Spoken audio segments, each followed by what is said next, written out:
Hello, everybody. Welcome to the show. Jenny will be in. She's having a little difficulty coming in tonight with some of her stuff, but she'll be here tonight. Um, we, I just want to welcome everybody. We're back, and welcome to the Seekers Chronicles, the Paranormal Historians, where the history meets the paranormal, and we're gonna just start the show in a couple minutes. Jenny should be back. She's having a problem with her issues with her thing, and that's about it. So tonight's show is gonna be wild. It's gonna be a cool show. And if Jenny comes back, I'll let her introduce. If not, I will. I just want to show one of the things that we're gonna be at. In I think it's October.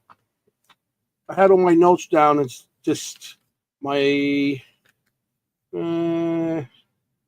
October 4th.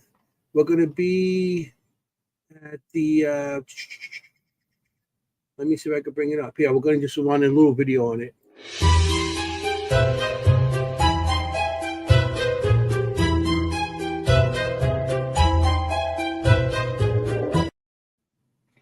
Yeah, right now there's tickets on sale for that show, and hopefully I see you guys there. Jenny, I, and Richard Marshall are going to be speaking at 12:45. So we're going to be speaking about a bunch of different things. I want to say hello to everybody in the audience. Hey, hello everybody. It's a little weird. I just started off by myself, and usually have somebody to talk to, but talking to myself, it's kind of boring, you know. That's why I like to get everybody else in there. So here I am. So tonight's guest, I'm going to introduce tonight's guests without Jenny. So here we go. Tonight we're going to have Shauna. I hope I'm saying her name right, because I'm bad with names. I'm really bad with names. And she's one of the owners of the Das House. And here she is. Hey. Hey, how are you? Doing? Good. How's everything? Doing really well. No complaints at all. Staying busy. That's the best thing, is when you stay busy and everything. We met at the at Gettysburg Battlefield Bash. Yes. Yeah, that's where we met. And I went by and I'm like, hey, this looks like a cool location. And so it was awesome to meet you. And and Danielle, am I saying her name right there? Danielle. Mm-hmm. There you go. That's why I let Jenny introduce everybody, because everybody in the audience. Here she is. There she is. So sorry about that, everybody. I had severe technical difficulties. We had to resort to using my phone. Yeah. She had to have one of the cats rewire everything for her. Yes. And she just went off. There she is. She's back. She is. Hi, guys. So I was just saying how we met at Gettysburg, and it was nice meeting them and everything. And it's like, another day at Gettysburg. I know. Love it there. That's one of my favorite. I've been going there since the second when they first started. And the second one, the first one I went to, and the second one I was like, I got to put my stuff up there.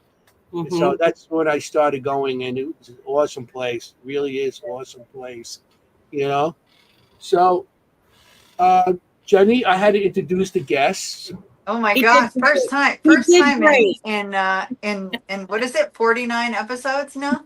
Yeah, we're on 49, episode 49. First time in 49 episodes, he's had to introduce the guest. Wow. Yeah, well, and I said the name right. I said the name right. See that? It's the end of the world. I crucify people's names. Just regular names. I just like, whoa. Smith, Jones. Oh, yeah. The simple. I call somebody their last name Smith, and their last name was Jones, I think it was. Yeah. And I used the right first name, the wrong last name, and it was like Joni Smith. No. We decided that let Jenny do that, and because she has a better understanding with people's names. Me, I was like, hey, like Yeah, I you're said, the eye candy. Yeah. He's the eye candy. Oh yeah, you did Yeah. great. You did great. see that? I got. See, Johnny, I could do it. I I don't know want you to. don't. I don't want to You give don't you need too me. big of a head, but you did. You did Well, perfectly well. He Can't get this doesn't out of need me me bigger. anymore, Shannon. He doesn't need me. Oh man. No, I do. He sabotaged my computer. No, I'm kidding. It was Yeah. like, she's not Well, coming on tonight. Oh, Hi, Yeah. everybody. So yeah, hello everybody, audience. Hello everybody. Yes. Hello to all Jenny, our friends. Jenny, I think so many people in the audience are about to not come in because you Oh, weren't here. stop. They Stop. only I'm come here looking. because of I'm you. looking at everybody. Hi, everybody. Yeah, everybody wants here for you. Yeah, I think they're here for our guest, actually. So that's I true. can't wait That's true. to get into this. I've been really excited about this episode. Oh yay! Thank you. Yeah. Yeah, Of I mean, course.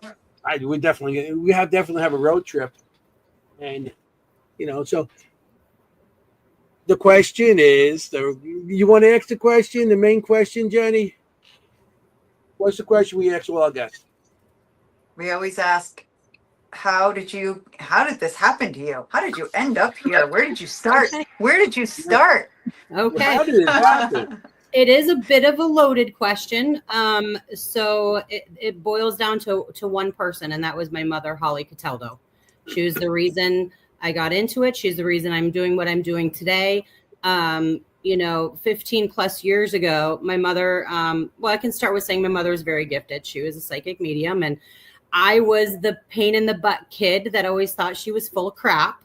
That was me, I humbly admit that, but it was, the paranormal was, adventures she would go on, and I was able to go with her and hang out and, have those memories with her was something that she truly loved and saw the lives that she touched and changed. And even though I was the skeptical kid, I saw the impact she was having on people. Mm-hmm. So as I grew up, she moved to Westchester, Pennsylvania, more towards the East Coast. And, I wasn't able to do as many things with her then. I was raising my children here. And just over the years, we'd still touch base, do things. But every year we went to the Gettysburg Battlefield Bash. That was our yearly thing. We would come together. My daughter actually started going with us. So it just became, a family thing for us girls that we did every year. And that now that my mother is no longer here, that family has now become my family. And, that's how it all started. And things have just snowballed from there since her passing. So yeah, that's how I got into it. Nice. She taught me so many things. She might have not thought she was teaching me things, but seeing the way she respected spirit and the way she conducted herself with people and investigations and how she just loved everybody. Like she wouldn't know you from Adam, even if she, had a running in with you somewhere. She was always on social media here later on. And if she saw you were having a bad day, she was the person to reach out to you just to let you know she was thinking about you. And she hoped, if you needed anything or just somebody to talk to. She was that person for a lot of people. That's what, I probably met you there because I've been doing like I said before, I've been doing the Gettysburg Paracon since the second one. The first year they had it, I just went to it, and the next year I had to be part of it. That's it. But then I didn't show my spirit art. I just showed all my equipment and my thing for the Seekers Club of the Paranormal and everything. Yeah. So I probably had to run in with her, talking to her and stuff like that with you guys. Yeah, absolutely. This was only our second year vending there. Prior to that, like I said, I had been there every year with Mom. The only year, obviously, we didn't go was COVID. And then 2023 was when she passed away. But we've been there for all of them. And we will continue. As long as it's happening, we will be there. Yeah, me too. I love that beautiful legacy. I love that generational thing. I have daughters myself. Yeah. And my mom has sisters and I have two sisters. Like it's all girls. So I'm loving what I'm hearing that. Yeah, absolutely. It's, it's kind of transgressed into like this has everything that I'm doing and moving forward doing. This has actually become my grief journey. This is how I've been able to turn my personal pain into power. to continue to do good things in the world that she would have done had she still been. I love that. I love that. It's touching. Thank you. That's beautiful. That's absolutely good. It's beautiful. a good story. Yes, very nice. I mean, it's really great when sometimes it bites me in the butt though, because like people don't. The biggest struggle I've been running into is people don't really believe that I really am 1,000,000% honest and my intentions are genuine. They don't think that there's still good-hearted, good-intentioned people in the world. So I can understand that. It can tend to be a little bit of an issue. So, but I have no problem proving my words with actions by any means. Yeah. Trust me, somebody who wears a shirt like this completely understands what you're talking about. Absolutely. I do, because I agree with you. Like I have nothing but joy, nothing but good in my heart. And it can be. People sometimes like, they're cynical. And I just want to help everybody, as many people as I can. Like that's just who I've become. And this is not who I always was. Trust me. It's your journey. Through this journey, I don't know. My mom's passing changed me. I think death has its way of, changing each individual differently. And something that was so horrible. And of course, I miss my mother every day. Losing her has made me a better person at the end of the day. Do you think that she knows that? Absolutely, I do. Absolutely, I do. So do I. Yes. Good. Yeah. So Anthony's like busy with the comments tonight because I'm on my phone. See, I get to like lay back and relax and talk to Shauna. I got to do your job, my job. Hey, I kind of like this. Yeah, my computer's broken. It's like, hey, what's going on here? How old were you when you first got brought along?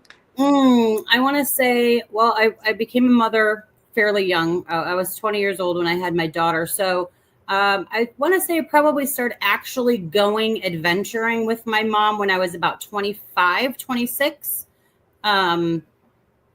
just sporadically. And then she had actually started a team, Unique Paranormal One. And I did some things with her. She had a big, huge 3-stage investigation in Kane, Pennsylvania, at a big manor up there. We would go obviously to the bash. She was the type of mom that we'd be just driving and come across a creepy cemetery and we were stopping. Like she was pulling out her Mel meter and her K2 and her dowsing rods. And we were doing this stuff anywhere we could, So, and with that, like, it was just all those little sporadic things. Like we weren't necessarily booking places and going there. We would join other people a lot. She would book some places, but it ended up being like, it wasn't just for her. It was for the community. Anybody who wanted to come and learn or be a part of a paranormal investigation, she always allowed that. So we still do. And like I said, she was, Unique Paranormal One. And when she passed, we decided to continue that on, and Unique Paranormal 1.5 with our slogan of saying that we hope we can be half of the investigator that my mom was. Oh, wow. That's wow. Yeah. So that's where the Unique Paranormal 1.5 comes from. That's where the 0.5 comes instead of 2.0, the 0.5. Absolutely. I love it. Yeah. Yeah. I mean, that's awesome name too. It's beautiful. That's an awesome name of the thing, and it's interesting. You start getting into when you're 26 and, and continuing, 26, sometimes, I started my investigating a lot earlier in life. My son, I tried to get him in at 13, but when he turned 26, he's a father and everything just becomes, I mean, like I would see her do these things all the time growing up. I mean, she, did reads for people all the time. It was just like, mom's doing her thing over there. But I actually didn't start participating in things until my mid to late 20s. Okay. Yeah. Because you start understanding a little more too. Yes. Back then you're still in a rebellious state, younger. Oh yeah, like it was like, I'm not going to hang out with my mom. Like I'm going to go hang out with my friends. Like you don't appreciate those kind of things until you get a little bit older. Sure. Yeah, and you're settling down a little bit too. That's awesome that you got into it and you continue it. you know, and you Absolutely. continue her legacy also. Yeah. That's awesome. I mean, it's great. I believe in all this all together and how people get into it and everything. And you have a great story there with mom, you know, getting you started with that. But how do you know her story? That you know how old was she when she started noticing her abilities? My mother claimed that she just had abilities her whole life. Unfortunately, and this is where the next journey for us is going. And I know we still need to talk about the Doss house and all of that stuff, but where our journey is going next is because my mother had all of these abilities growing up, but she went through that stage in time where it wasn't accepted, it wasn't recognized. You were crazy and you were medicated. So she had a very rough time with all of that back in the day.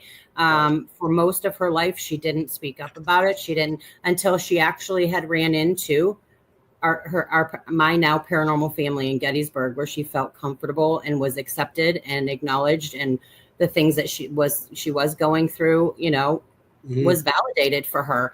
And she was a part of a team. The woman's name was Deb. She was more from the East Coast. I'm not really sure what team she was from, but just her getting that validation and not being told that she was crazy her entire life. I mean, it was her friends, her family, everybody. So with that, and seeing that the pain that caused my mom for so many years, we are now trying to put together some type of a platform for people to reach out to, especially young kids. The unalived rate for young individuals that have abilities that are told still that they are crazy and they are medicated. We're trying to establish a platform, whether it's like a roundtable podcast or just an actual something that they can call to reach out to get some help and some guidance and some support to feel and know that that's not the case, and to have someone believe in them. If you need help with that, I am all for that. So contact me, because I went through that, because I started seeing things as 3 years old, and I came to the same time your mom did, and we weren't allowed to talk about it. And when my first Paracon I went to was the Para Unity in New Jersey. And I went there, and it was like a weight coming off my chest. After all these years, I couldn't talk about it. And it was just like, my wife even said when I came back, she goes, you met your peeps, because you're just so, and it was so relaxing and everything, because before that, it was, you know. You were afraid. You were afraid to say, like, See, I wasn't afraid, but I had a lot of people commenting and stuff like that. And because I started talking at the age of 13, 14. More or less bullying you then. But that's back in the 70s. Yeah. But they tried to bully me, but I became a person that fought back and got physical. But still, that didn't have to be. Yeah, that didn't have to be. No. And I lost a lot of friends because people thought, like you said, they thought I was on drugs, or they thought I was making things up. I was crazy, and I've been told all these things through the years. So what your mom went through, I went through. So I understand all that. And when it comes to kids, you can ask Jenny how I am. When kids come up to me, I talk to them, and I try to help them. So if you need any help with that, I'm definitely I will definitely take you up on that. Reach out to me, because something like that with children. I can't recommend him enough for that. I really, and especially he talked to the parents as well. Like when we have kids come to our events who have abilities, he always makes it a point not just to talk to the kids, but to the parents and say, hey, listen, when they talk, believe them. Believe them. So, absolutely. So if anything, if you want to, but it's not about me, it's about you. Yeah, sorry. No, but I mean, I love this idea. Like, let's sit with it a second. Like, I absolutely love this idea. I had no idea. I mean, I don't have abilities, so, of course I don't think like that, but I think it now. And I'll be very conscious of it, when I come across people. That's what we want this to be, like all different avenues, all different opinions. Like, even though you're open-minded to this, your support also, them understanding that there are people out there that don't necessarily have abilities, but are still going to love and support them and try to understand them. Right. Correct. That's awesome. Right. So that's cool. Awesome. So you have you know, well, what? Well, we got some time. We got all night long. We got it. We got all night. It's We only got 8 time. o'clock. I don't want to Hey, answer all I'm the here for questions and then We don't have to rush. end. You know, and at the end of the, we run out of things to ask you. And we're going to sit here saying kumbaya. You know, that's not going to. You know, I can talk for days. It's fine. This is great. I love doing this stuff. Came to the right place. So can we. Yeah, definitely could talk. But 305, Mr. 305 and 305, Jenny and Armando. Jenny and Mondo are here. Mhm. Yeah, they're saying hello. Love I guess them. they know. Absolutely love them. Yeah, Good they people. are obviously fond of you as well, which They says are a lot great about people. you. They are Yeah. great people. Thank Because you. they're wonderful. Yeah.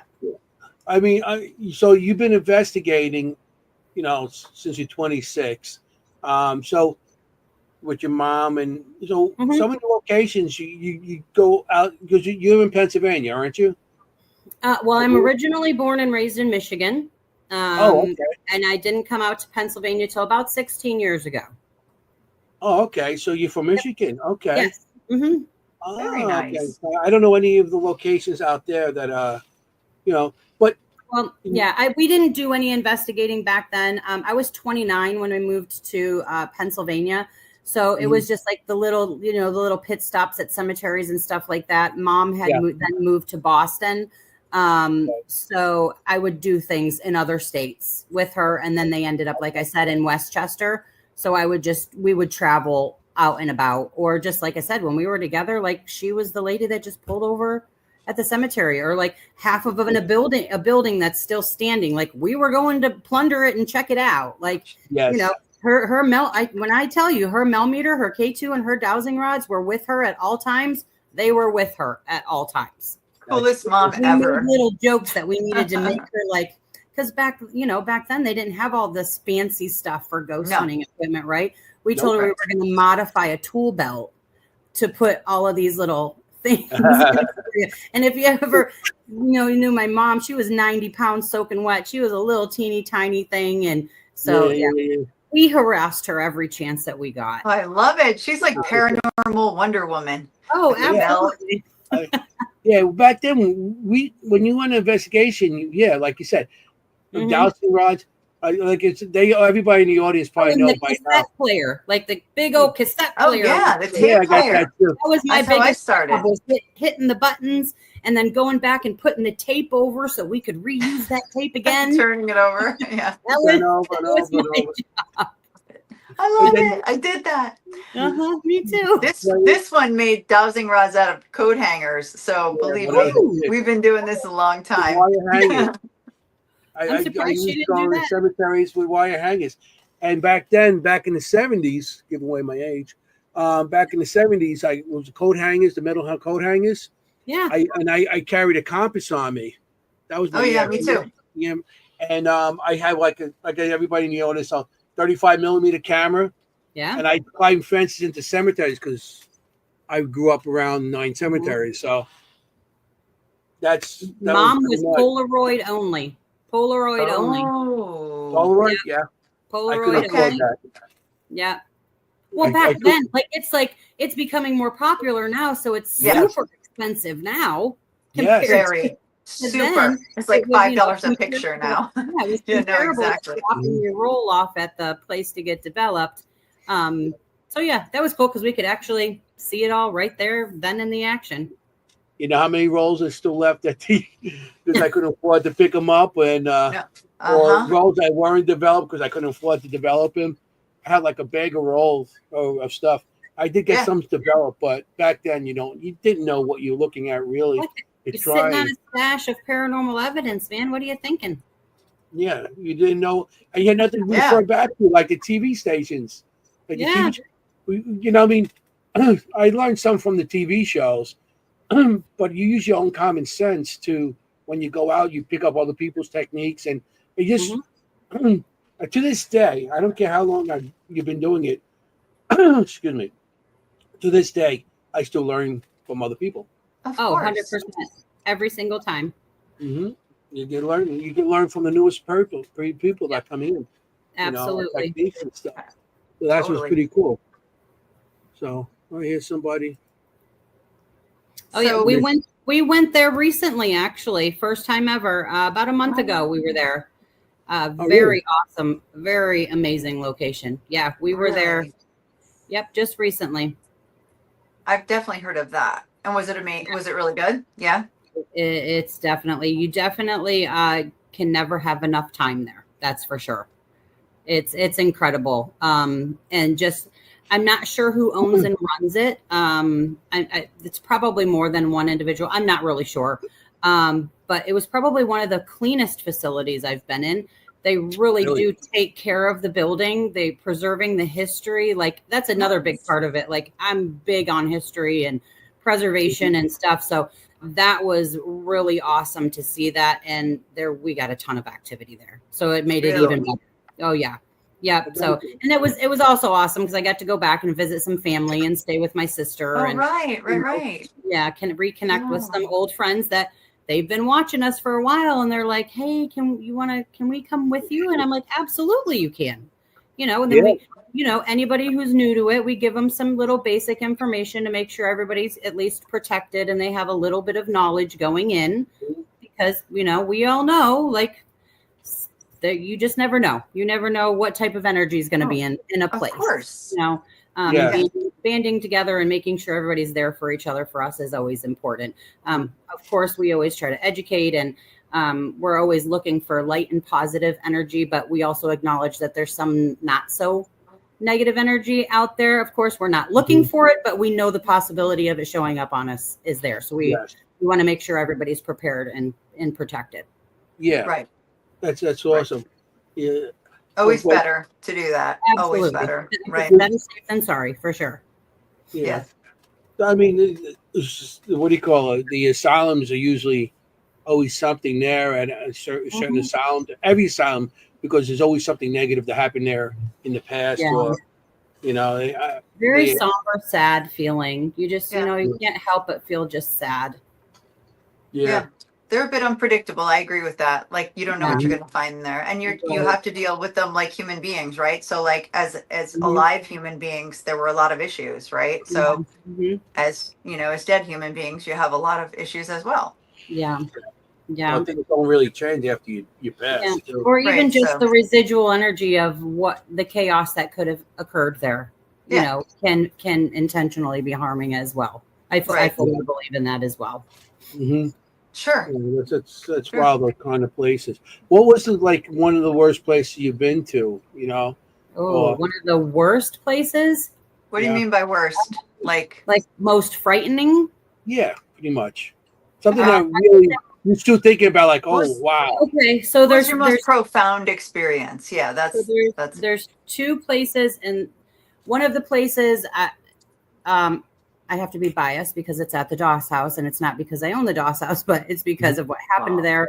But the other place, and I can't remember what building it was actually Crescent Sanatorium in prison in Crescent, Pennsylvania. Massive. Like I said, like I'm getting the chills just thinking about it. There was an incident in one of the lower level buildings. Like I said, I can't remember what building it was. But the hallway, all of the doors were a brown, thick metal. They had just a little flap down door on them. So the team, I think there was 5 or 6 of us that day. We kind of spread out along the hallway. Like it was dark as dark can be.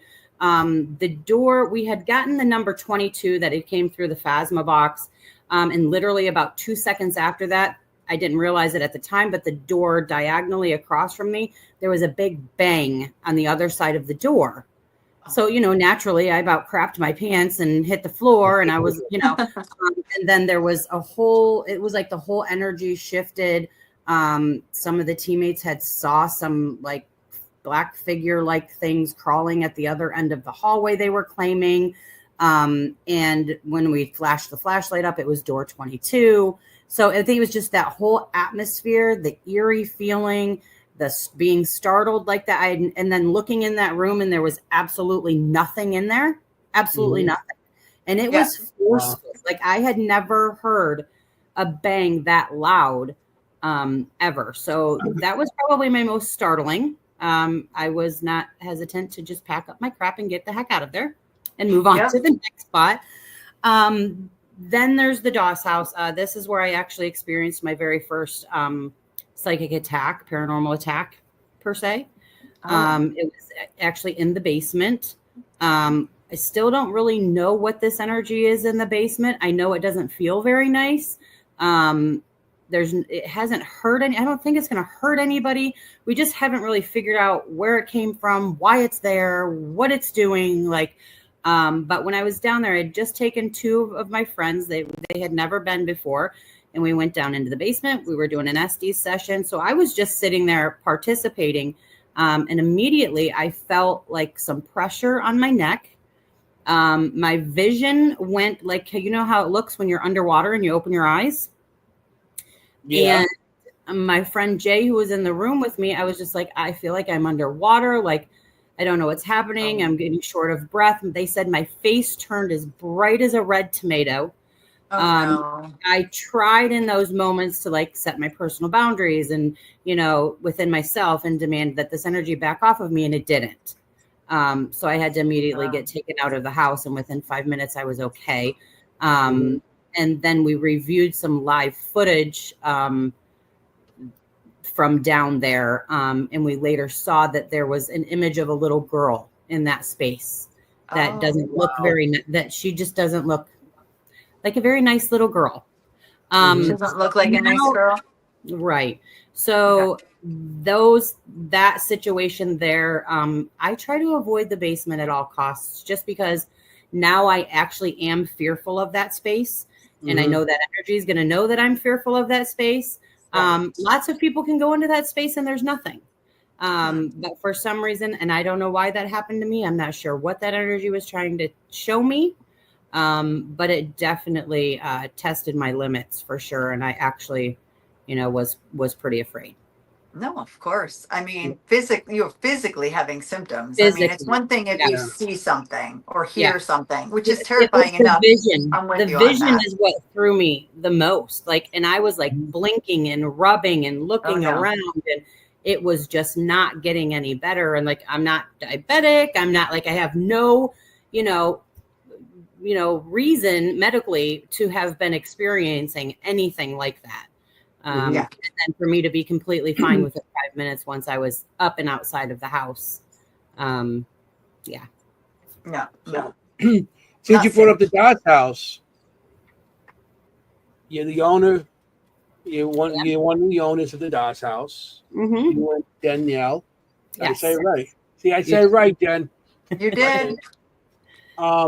And so what's the history of that? Do you know the history? So we know some. Again, this property was bought in honor of my mom. She always wanted to own a haunted location, was never able to. So Danielle made it her personal mission to find one. Oh, that's awesome. And we had been looking for about a year. And one day she had said to me, my aunt got a hold of me and I need to go over and pick up my pap's mantle that he built. The house has been abandoned for a couple years now, and he made it, so I would really like to have it. And I said, of course, let's go get it. So, of course, we spend every free day we have driving around trying to find abandoned locations. So we start driving there, and I was like, you have to pull over. I said, I'm going to be sick. So she did, pulled over. I was sick. And we come into this town of Loretto, which amazing. If you are anything into history, this is the town that you would absolutely love. The history in this town is amazing. But as we're driving in, we make it almost through town. I was like, you got to pull over again. I had to be sick again. So we pull up on the curb. So now you have Main Street, and I didn't, I wasn't really paying attention. We pull up on the curb and she's like, okay, we're here. And I turn and I look at this place and I was like, what? Danielle. She's like, what? I was like, this is your grandfather's house. And she said, yes. And I could tell she was kind of feeling a little embarrassed that this was, part of where her family had came from. And I was like, no, I'm not saying that in that regard. I said, this place is haunted as shit. Why didn't you think about this place being what you're looking for, right? And she's like, honestly, I don't know. And I was like, huh. I said, okay, well, I said, what I'm feeling right now, I said, let's get the mantle and we're probably going to have to go fairly quickly. So we did. We went inside, and her Aunt Teresa had showed up about 10 minutes behind us to let us in, and we were in there. And mind you, this entire place was hoarded out. It had been sitting empty for about 3 years now. And I'm sure you guys have seen, I'm hoping you guys have seen some pictures of it. But yeah, we just, and it was like, you know, and Danielle does have some abilities as well. And she's like, wow, she's like, there is a lot of energy in here. She's like, I never even thought of this. So we got talking to her aunt and told her what our idea was and what we were looking for and all of these things. And, you know, of course, Teresa was absolutely willing to sell it. And Danielle was like, I want to buy it. And I was like, whoa.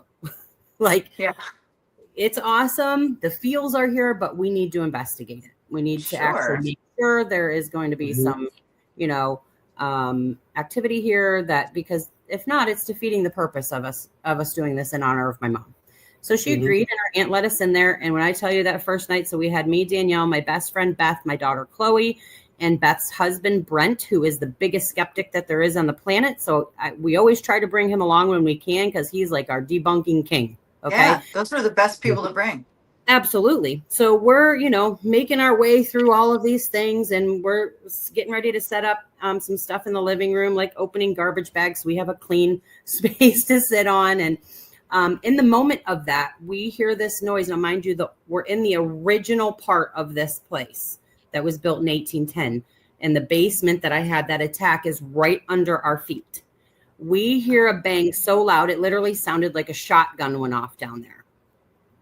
And the floor rose. I could see Danielle in my peripheral rise up a little bit, and everybody froze and looked, and Brent jumped up, and him and Danielle ran out and around the house, because he thought somebody was in the basement, because the house had been empty for so long, or, you know, vacant for so long. You think it's somebody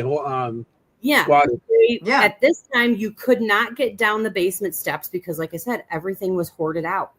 So they went around the house quickly, opened the back door. That first part of the basement that you went into was hoarded out. They had to climb up and over some things to get to that back basement. And to their surprise, there was absolutely not a single thing in that room. Nothing. No animals, no people, nothing. Nothing. He went in there. He checked every log, every beam, because it was originally made of logs. Yeah. Everything. He could not find anything. We also continuously heard from a young woman named Elizabeth. I'm not sure what I can say on here, but she said I mean, you can bleep me out later, or I guess you can't, because this is live. No, you can swear. Is that what you're going to say? Well, like her being hung, is that okay to, I mean, I said it now. Yeah. Is that okay? Yeah, not the S word, but. That kept coming across. She kept saying, you know, SA consistently, and hung. So we were just like, and Elizabeth kept, and that's very common. It's very common. Itself. Yeah, a very common name. So we didn't really think a whole lot of it, but it was every single room that we went to in that place that night. As we were leaving, my daughter starts flipping out from the back seat. She had found an article of a woman. I can't remember her name right at this moment, but her first name was Elizabeth something. This had occurred in 1963, and 3 gentlemen had abducted her, did all of these things to her, and left her hung over a door in Loretto. And she is now buried in the very next town over. So that was the icing on the cake for me. And I was like, okay, yep, this is meant to be. My mom preached divine order. I was living in St. Mary's, Pennsylvania, when I met Danielle. The house is on St. Mary's Road. We met for our very first date at Prince Gallitzin State Park. This town was founded by Prince Gallitzin, and he's buried right across the street. Like all of these things interweaving with each other just made us feel like this was how this was supposed to go. And for the first year that the Doss house was open, of course, obviously we went in there, got some dumpsters, purchased the place. You know, we had to put heat in there and get the running water going, fix the roof. But we tried to keep the inside of the house as original as possible.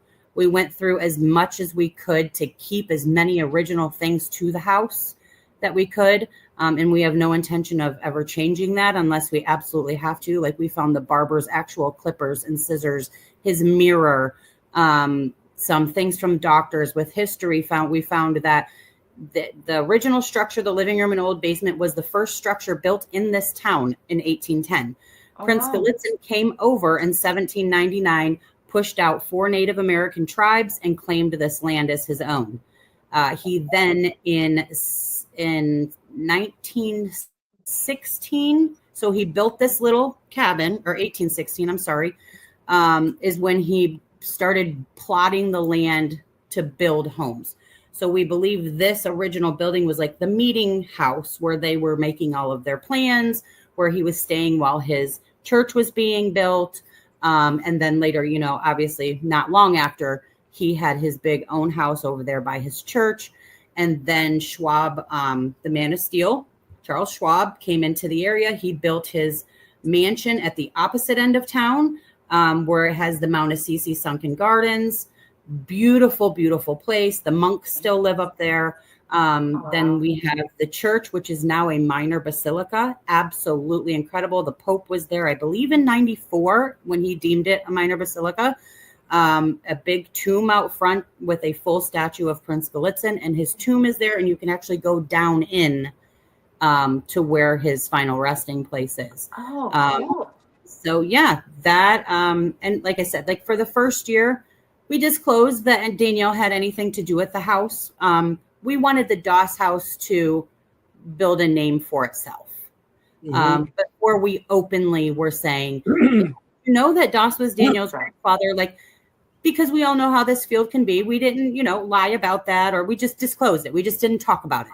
That makes sense. We wanted people to go in there blindly without any influence, any interpretation, and let the house speak directly to them, so everything could be real and valid. So smart. So smart. Yeah. So that we're coming up on our 1 year. We opened it up on Halloween last year, and we have some of my mom's closest friends coming this Halloween for a big celebration, and we're ecstatic. It has been one heck of a ride, I'm telling you. I bet. Yeah. I bet. I got a question for you. I know that you said the woman was hung there. When you were talking about that, I visioned a redheaded woman with green eyes being abducted and really hung there. That is possible. I do not know what this woman looked like. I will pull that article back up and see if I can find something, and I will 100% let you know. What I see is like long, straight red hair, green eyes, and she does look Irish to me, like an Irish type with the skin and freckles and stuff like that. And she was young, and I see her like in a white shroud, like like a long white gown. I don't know, like a long shirt or something like that. It goes down to her feet. Yeah, like draw it, Anthony. Stuff like that. Yeah. I'm not seeing good things about that. But you did get a little. Wasn't pleasant. Yeah, the article wasn't. Well, what I see is a redheaded woman with green eyes. I will definitely check that out. Like Irish or something like that. Yeah. But that's interesting. That's great stuff. I mean, you have the old part of the house, and it's like 1810. Yeah. So you have that's all Civil War. Yeah. So you have the living room and basement, 1810, and the little lofted upstairs bedroom. The dining room was late 1800s, has since had to be, a new foundation put on it, and the building raised up because it was literally falling off the back of the house. So when you go there, it will look like it's a newer part of the building, but it's actually not, because they had to put a new part of it up. So then that was late 1800s. And then the early 1900s, the kitchen area was built on. And then it wasn't until the mid 1900s that the barbershop was built, when Doss and his family purchased the property. I believe that was in 1943. And it was a couple years later that he built the barbershop there. It originally was not connected to the house. It was its own entity. Because, a barber, that wasn't the man's spot. Like, it was his business. It was, not a part of the family home and the children and all of that. But later on, so Doss had passed away in 1983 in the living room there. And a few, I can't remember what year Marjorie fell ill, but she did. She became bedridden. And that's when her children attached the two buildings together and put her bed and everything over in the barber shop. It was just easier for her to care for her there. That's where the running water, the first toilet, they put in a roll-in shower over there for her. And that's where she had spent her final days. Oh, wow. And Danielle's grandparents lived in this house too? Yeah. So Doss the barber, that is her grandfather. Oh, okay. Oh, wow. Yes. Oh, wow. Okay. They bought the property in 1943. But then prior to that, like I said, Prince Gallitzin had it in the beginning. Then it went to Dr. Pfaff, who was the town's undertaker. Then it went to 3 women by the first name of Mary. It very odd that the deed to the home went into a woman's name back then. Yeah. We haven't been able to figure that out. And then a Dr. Leo T. Little. He was registered as a dentist, but we all know back then a dentist was also the doctor. He traveled from town to town in this area, providing those services. And then in 1943, Doss purchased it, and his family was the last, obviously, to own it. So yeah, like 200 plus years of history there. Yes. There's it's just kind of been, and the best way I can explain it to everybody is it's literally like an onion. Every time somebody goes there, a new layer of something comes out. We have to go. I mean, I have to go because you just said Mary. When I was thinking about the woman stuff, name Mary kept on coming up. Mary. Really? And I didn't say anything because you said the name was Elizabeth. But I'm not saying it now because you said it. There is several names. There are several things that people have proclaimed that are there. I can, the things that and names and people that we have experienced there. I will tell you this. The coolest thing for me, I mean, outside of that, my mother is there and I get to feel super connected to her. And this house has now become a place for Danielle and I to both honor our past loved ones. Is just in creating this space. Like I said, 80% of what is in there is original to the house. The other 20% is gifts people have brought and left, or things that Danielle has seen that remind her of somebody. And some of my mother's items are in there. But the bed upstairs, there is a bed upstairs that obviously was not there. Danielle had just been looking around on Marketplace, looking for an old antique bed, and she came across this one, and she went and picked it up, and it was a young kid who had just inherited his grandfather's estate. And, she got chit-chatting with him a little bit, telling him where it was going. And he was like, oh, that's so cool. Like, I'll have to come check it out. And so she brings this bed home, and, we get it in the mattress cover, and we get everything set up, and everything's great. And the next time we investigate there, we're getting tons of activity off of this bed.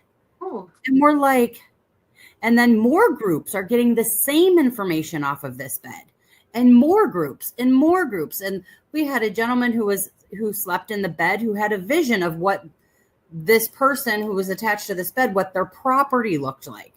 So with putting all of this information together, I told Danielle, I said, Danielle, you have to reach back out to that kid that you got that bed.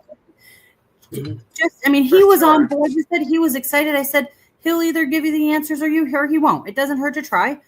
And when she did, she came back to me. She said, you're never going to believe this. She's like, but everything everyone has gotten from that bed is 100% true. The name, the way this gentleman passed away, the way his property looked, who was with him when he passed away. Like, it was absolutely incredible. Absolutely. And it was even more incredible that several groups experienced the same things that we did. I'm going to draw you a picture of the woman I see. Yes, do that. You have to. Absolutely. I'll send it to you and see what put it, if you want to put it aside, and then see what happens from there. Absolutely. Several women in there, several. And there is a woman, a lot of people see her. She's like in a long black flowy dress.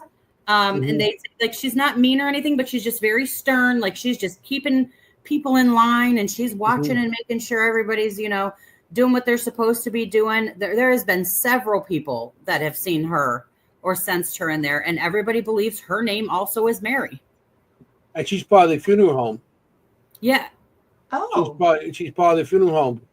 That's why I feel because you just said black and stuff. But I think she's part of the funeral home, probably getting everybody in order and everything to set up, Yeah, in the funeral maybe. parlor. Oh, for sure. Maybe, Could be. Yeah. I mean, Could be, yeah. yeah. I'm not trying to. I'm telling you, the sky is the limit at this place. Yes, I'm gonna. Yeah. I mean, with all those items, I mean, in a bed, so much energy with a bed. I mean, Yeah. I think never about it. would have thought. Right? You don't think about that, like something. No. But yeah, of all pieces of furniture, I mean, you're there every night, When right? you buy anything antique, there's always could be something attached to it. Mm-hmm. You Well, you yeah, don't like know. I said, It could be almost anything. It could be the Yeah. smallest thing. There might be something attached to it. Yeah. From a ring to a guitar to anything Oh. that is personal to somebody. Mm-hmm. A bed. What do you spend all your time? Mm-hmm. Every day, every night. What do you do? Yeah, Go to bed. exactly. Yeah. So you don't think about that. Like the staircase is always Right. busy with spirits. You always see a woman in white, whatever, in the staircase. You see people standing in the kitchen. Those are the main things in the house that spirits will be attached to. Absolutely. And a bed is, I would say, one of the objects. I didn't even think about a bed until after you guys mentioned it. You know, but that's interesting. So many things. You definitely need to come out. Definitely. For sure. Anthony's like getting the car ready right have now. to say, We're gonna be there soon. Yeah, like I have to say, like just having the Doss house. I mean, it has spoiled us. It has spoiled us because it's always so much happening there for us. And you go to some other places that you've gone to your whole life, and you're like super excited if you get a hit on a REM pod. Like it's a celebration, right? Like, and it's nonstop at the Doss house. So awesome. it's made it cool because then when we do go to these places, you really have to work for that. It makes it even more special. Like, right. Yeah. I love it. I love everything. When you have a place like yours, when you go to those other places, there's things going to happen where everybody else might not realize it, but it's in your head already. You experience from your location, so you'll be open to more things that may happen at a location. And it does. It challenges you to try all these different things, to try to get, use your intuition more, use that little digital recorder more, just sitting in silence more. So I love it. Hands down. I always said that the intuition is your best piece of tool for paranormal investigating. Go what you're feeling. You don't need all these electronics. You don't need everything. Just go what you feel, and you'll. I mean, that's.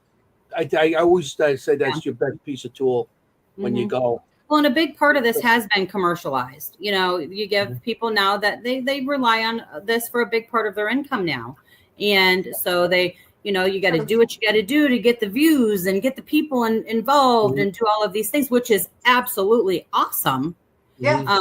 Because me personally, if I have somebody who's like hooting and hollering and doing all these crazy things where I just have somebody sitting in the dark, little less likely to hang out with them for the whole duration and not fall asleep, Right. So, but it teaches you all, like you said, you're learning from everybody all the time. Yeah, it's you have to, like I said, I'm open to everything, but I'm one of those people just rather sit in the dark and absorb what's coming in than somebody sitting there with a RAM pie or one of those bells or some kind of lights or whatever. Because everybody out there wants, because that's what they see on the TV shows. It's all I call it the bells and whistles. Because everybody's like, oh, look, the lights go. But if you're sitting there, you don't realize, just be quiet. Yeah. Listen. There are tons of audibles at the Doss house. Tons. It's a great place. Yeah. But more importantly, do what works for you, right? Like, I mean, if that's what works for you, everyone has a piece of equipment or intuition, whatever it is that works for them. And I don't judge. Well, they have nothing and they just want to go check out a cool old creepy place. Yes. Yeah. Or maybe you just have a mel meter, like Kim, our fellow host, who's on a break for the summer. She works with just a mel meter. And her psychic abilities, and that's all she holds ever, and that's a piece of equipment she connects with. So absolutely, And same with me. I have one piece of equipment I connect with, and everybody who watches knows what it is, that I'm a big digital recorder person. There you go. I have about 10 and I use them all. Awesome. I love Yeah. that for you. Yeah. Mm-hmm. Yeah. But it's what I relate to. It's what Absolutely. I connect with. It's So each is their own. Everybody has their own thing. It's just, and you we know? come together, and we come Mhm. together. That's the whole idea. That's what it's Absolutely. all about. You sent me some pictures that I want to show you. Oh, good. I was Yeah. hoping. And this is you and your That's me and Danielle. and you and Danielle, and you're at, she's the other owner Mm-hmm. of the place, and that's her grandfather owned the building. Well, he lived there. Correct. Okay. He was the barber. He's the barber. Yes. Okay. And I see you got the creep. What does it say? Creep It Real? For our Creep It Real festival. Oh, I love it. Yeah, we can talk about that after you show the little slideys here. Yeah. Also, you sent me a thing with a tombstone. I'm not sure. Is that? This is Doss's grave. We're literally right across the street at the church cemetery, right across the street from the Doss house. Oh, so this is a Doss's grave. Wait, Correct. There's a cemetery right across the street. Wow. Yes. When you're standing at the front door of the Doss house and you look straight out and to the right, you will see the basilica. Right in front of the basilica is Prince Gallitzin's tomb, and right to the right of that is the cemetery. Oh, nice. That's awesome. Yeah, everything is literally, you can see that. You can see Schwab Estates, and the Doss house sits right in the middle of the both of them. Oh, wow. Mm-hmm. You also have a book. Jenny. Yeah. Jenny's the reader. I love to read. Oh, forget it. I'm reading that. If I had it, I wouldn't be sleeping tonight. Anybody in the audience who has any, how can they get this book if they need to? How can I get this book? It's not a book. It's definitely not a book. I'm not that talented. It's just our logo for the Doss house. Oh, really? okay. Sorry to get you so excited, Jenny. I was like, how did I miss that? Okay, because I read everything. Not yet, but don't be surprised if one happens. There we go. Okay, you heard it here first. Yeah. No This is just our memoriam page for my mom, resembling her standing out front looking at the house. Oh, that's awesome. Yeah. Who made that? My daughter, Chloe. She does a lot of our stuff like that. She lives in Oklahoma, so her participating in a lot of our socials and our flyers helps her be able to be involved with doing this stuff to honor her grandma. Okay. Young people are so talented. Mm-hmm. Yeah. I love it. This is the memorial. Yeah, so this is basically kind of like my media kit. I've started going to quite a few events and actually guest speaking there, kind of just, sharing my story and how I've, turned my grief into a journey of positivity and, bringing the community together and doing things in a positive way. Good. That's interesting. Yep. I just want to make sure everything you send me, I will see before, because we're going to get into it. Yeah. But I mean, the house sounds awesome, and I definitely got to get out there. And creep it. Yeah, the Creep It Real Festival. My wife actually was not very fond of this idea. Okay. Why not? She I don't know. She's not a very big people person. She doesn't really like big crowds of people. She doesn't have to feel like she has to entertain. She just likes to do her thing and hang out where people are hanging out, And she knew this was going to take a lot of my time to put this together because she knew if in honor of my mom, I was going to make sure it was as perfect as possible. Yeah, it's a lot of work anyway. It's just a lot of work. Absolutely. So it was just a small idea of just creating a small little festival within Loretto of, promoting and helping local businesses to come out. We had some young individuals that were starting to do 3D printing things, but, they have some delays where they can't get a job, or you have people that, this is their hobby and they want to share their craft with people. My mother was all about community support, bringing people together to create a positive space. So that was the whole idea behind this, not just paranormal, but the other side of the good deeds that my mom did too. So, naming it Creep It Real kind of kept it a little bit paranormal, but it was an event for everybody, an entire family. It was important to me. It's free. It's completely free for you to come. Nice. And, just a day of community. So that's what it started off as. As it started getting, people started learning about it. More and more people wanted to be a part of it. So by the end of the day, we ended up with Patty Negri came out to it. We had Heather Matarazzo, an actress. She played in Scream and The Princess Diaries. We had Santiago Cirillo from The Walking Dead and Haya Nation. Amazing. My mother was very close with him. We had Blue Bodie came out. Like, it just turned into this big, huge, amazing day. Some of my mom's closest friends, Ernie Atwell, amazing human, one of our closest friends. Ernie's pretty cool.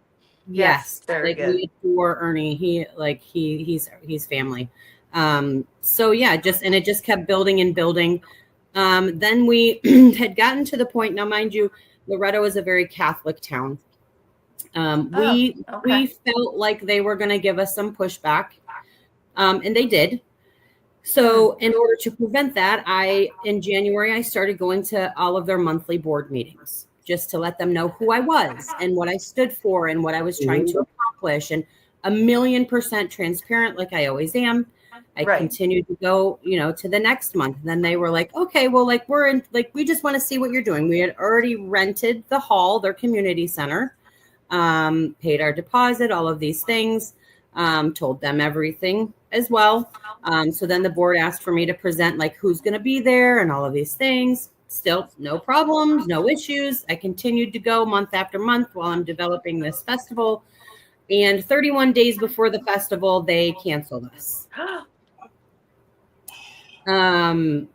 Devastating, absolutely devastating. And the reason that the mayor gave us that the college came back to us with was because we had made a proposition to hold a parade in the town to honor hometown heroes, which obviously we all know what that is. Firemen, police department. Yeah.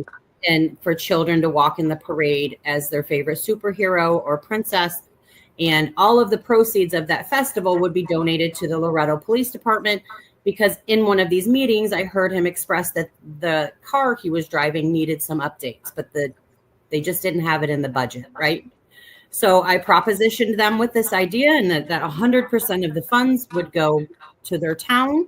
They then asked the college, which St. Francis University is in this town. My daughter graduated from there. And just to ask if we could line the parade up on one of their side roads. That was the day everything tanked to the ground. They said that they would in no way, shape, or form support demon chasers, was their response to the mayor. Oh boy. So then, Jenny, you're sideways. I know what happened. Right sorry. there. What is going on tonight? While you fix that, I'm sorry. What is going on tonight? So it turned into that. They canceled our event without notice. So that then had me go, I then was scrambling. I'm like, what, we have airline tickets and all of these things. And, panic struck. And a good friend of mine, Ryan, with Paranormal Theory, reached out to me and said, hey, why don't you get a hold of Dave at the Old Stone Jail in Ebensburg? And I was like, I thought about it, but there's a host team there, and I don't want to step on anybody's toes. I'm just not like that. And he's like, let me get a hold of them, let them know what's going on. So he got me a meeting, and I went over, and they were on board. And he said, absolutely, we love the cause of what you're trying to do, and we do believe in you, and 100% we will support you in this event. And so we moved it there, and it was beyond what it ever could have been. This event in an old stone jail with the vendors got to set up in old jail cells, and it was just an incredible experience. Cool. It was so successful. Lots of our guests said it was, one of the most organized, well put together things. So it was incredible. It was absolutely amazing. And so we have decided we're going to do it again. Awesome. Same place. When is it going to be? I'm interested to be part of it. Yeah. Absolutely. We would love to have you. Absolutely. It is going to be June 20th. Oh, perfect. Mm-hmm. My birthday is right there, June 25th, so we can celebrate there together. You go. Absolutely. 20th. And we do. It can we be like a incorporate birthday trip. We can have cake. We can have a big cake. Figure that one out. Who June doesn't 26th is my anniversary, so I got to figure something out there. Yeah. Come on. It's going to be 34 years. We'll see. We'll figure that out. I definitely want to be part of it. So. Well, we'll have to go it's the week before, I believe, because your anniversary is the 26th. So, Oh, yeah, you're golden. You'll be good. So, yeah, and we incorporate the DOS house into all of this. Yeah. You know, you women, when it comes to anniversaries. Yeah. I got to take the whole I'll talk to her. Jenny will take care of it. Jenny will take care of it. I got this. So, yeah, and we incorporate both places. So we have the vending event all day on Saturday at the jail from 11 to 7. Friday night, we have private things with some of our celebrity guests over at the DOS House Friday. And then again on Saturday night, and then also at the jail, different events, Friday night at the jail and Saturday night at the jail. So there's always something going on for everybody. Tons of we do tons of giveaways. We don't do basket raffles. We just take in donations and we let people win things. We are this year going to actually use a charity of choice, which is Santiago's Haya Nation for veterans and anti-bullying. And his foundation is an incredible thing. I believe in it 1,000,000%. And so we will use that as a charity for people to donate to this year. And yeah, it's just going to be awesome. We're super excited. So it's still a free event and people can donate to his 100% free. Yes, 100% free. Which is I think you do better that way and people are generous. I feel people are very generous. Yes. Well, in this field. You know, community is community, no matter what level, level you're at. And there are more people than some want to believe that just can't afford to do things like that. No, and of I course. want this to be a space that everybody can come. And we created there's a kids area with bubbles and coloring and, tons of free things for them to enjoy. They can take little pictures around and have, all the guests sign them if they want to. And, it's just, it turned out amazing. And I can't wait to do it again. Yeah. When you brought up Ernie before, it's like, and you brought up kids, I know he runs that thing, one of the people that runs the kids and stuff. Totally. So, and all those people you brought up before, Patty and all that. I just seen them at the main Paracon. Which you guys should get up there next year. Pam and Steve Berry in the historic 1912 Hoover House. That was my mother's favorite place on the planet. That is my family away from home. They have helped me so much. They are amazing people. They're always there for me. Guess where we're going to be on Halloween? We're going to be Halloween night. The Hoover House. Yay!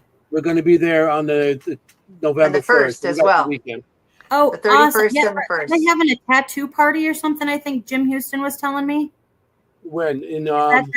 Maybe it's the weekend before. I'm not sure.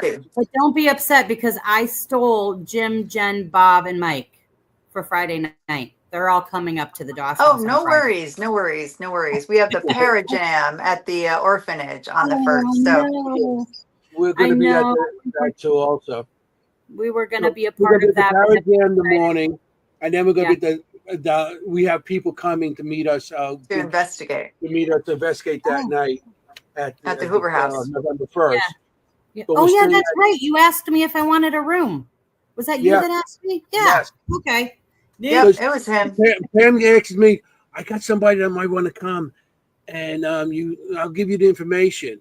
So that's why I sent out to you guys. Yeah, because prior to that, until I got Jim and everybody to come up and do table tipping and stuff for the 1-year anniversary at the DOS, because we're coming down that way Sunday to go to the lodge, the Rainworth Lodge. Oh, so I was like, we can stay the night at the Hoover House on Saturday, and then we can hit Rainworth. And then she's like, we have an event. And I was like, let me talk to Danielle. And then Jen and Jim and everybody's coming down. So we're just going to hang out. It's such a busy time. I mean, there's so many things that I've been like, I can't go. It's, it's so much stuff. Yeah, that time of year is very hard for people that in the paranormal.